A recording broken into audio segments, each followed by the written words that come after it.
Au Canada, la majorité des personnes âgées dépendent de leur voiture pour se déplacer.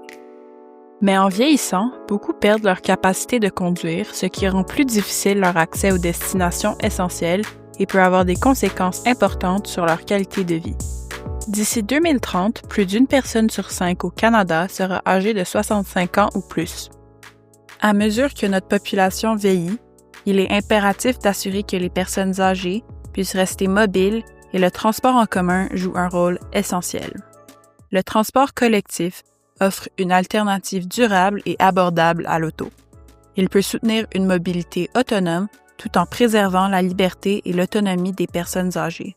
Examinons de plus près les réalités quotidiennes auxquelles les personnes âgées sont confrontées lorsqu'elles utilisent les transports en commun au Canada. Accéder aux arrêts ou stations de transport collectif peut être difficile. Une étude canadienne menée par le groupe de recherche de transport à McGill et financée par le CNRC démontre que dans les grandes villes dotées de réseaux bien développés, le transport en commun répond mieux aux besoins des personnes âgées. Mais, dans les zones moins desservies, avec des longues distances de marche, l'accès aux destinations essentielles est réduit.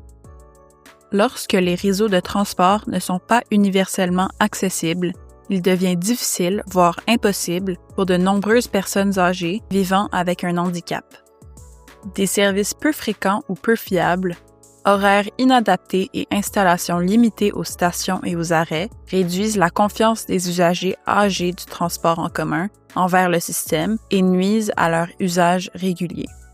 La pandémie de COVID-19 a amplifié les inquiétudes liées à la transmission de maladies, rendant les personnes âgées plus hésitantes à utiliser les transports collectifs.